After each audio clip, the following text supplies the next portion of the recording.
Nah, saya buatkan jawaban pendek.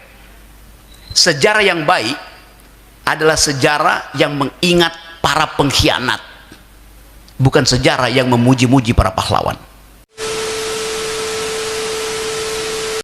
Perkenalkan, saya Ashari Raub, Sekretaris Komite Nasional Pemuda Indonesia KNPI Sulawesi Barat.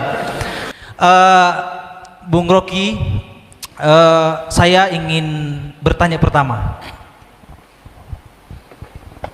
siapa tokoh pemuda atau tokoh bangsa ini yang Bung Rocky idolakan? Satu yang masih hidup dan satu yang mungkin sudah meninggal, entahkah itu pahlawan dan lain sebagainya. Kita mau dengarkan supaya kita banyak membaca biografinya, supaya paling tidak kita bisa ikuti sepak terjang dan perjalanan. Itu yang pertama. Yang kedua, tadi disambung mengenai IKN. Betul bahwa Sulbar ini, kami anak-anak muda ini dinabobokkan janji-janji terhadap IKN sebagai masa depan, khususnya kami yang berada di Sulawesi bagian barat, sebagai penyangga dan lain sebagainya. Kira-kira ada tidak performa lain yang Bung Rocky bisa tawarkan? IKN itu mestinya seperti apakan gitu? Apa yang mesti dilakukan? Apakah tetap dihentikan? Apakah diubah dengan cara lain? Tidak dengan investasi dari luar kah? Atau seperti apa pengelolaannya? Itu yang kedua. Yang ketiga, saya harus sampaikan sesuai hasil survei Bung Rocky, bahwa tingkat literatur anak-anak Indonesia, khususnya kami pemuda, itu sangat rendah. Saya bisa meyakini dari kurang lebih 300 yang hadir malam hari ini, untung baik jika ada 1 sampai 5 orang yang rutin membaca buku, sehingga akal sehat itu tadi tidak terpantik dengan baik.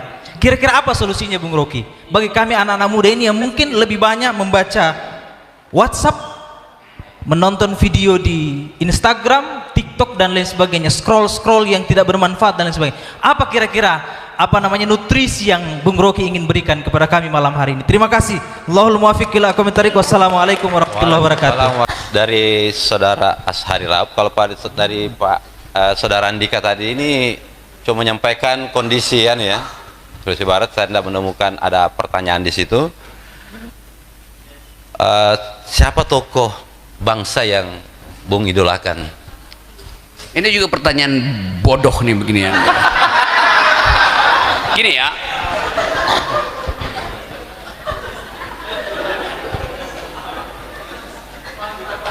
minggu lalu, saya cerita kecil dulu. Minggu lalu saya ada di Amsterdam, di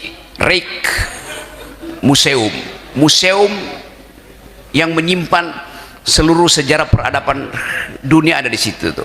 Ada satu pojok kecil koleksi Indonesia. Saya mendekati satu lukisan tentang Pangeran Diponegoro. Lukisan itu berbeda dengan lukisan Pangeran Diponegoro versi Raden Saleh. Jadi ada 2 lukisan tentang Diponegoro, satu dibuat oleh orang Indonesia, yang kedua dibuat oleh orang Belanda. Anda lihat lukisan itu. Di versi Belanda, Diponegoro ditangkap karena ada tentara Belanda di belakang sini nih. Di versi Indonesia, Diponegoro ditipu, dijebak.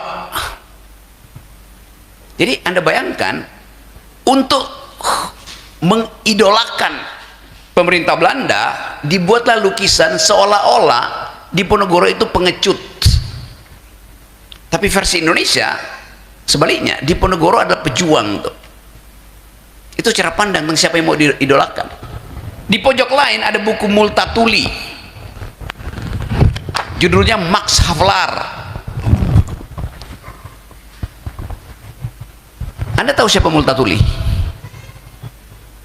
Orang Belanda, nama belanjanya Edward Douwes Dekker. Dia memakai nama Indonesia Multatuli supaya tidak terdeteksi oleh pemerintah Belanda. Buku itu ditulis 1816. Isi buku itu adalah kritik terhadap pemerintah Belanda.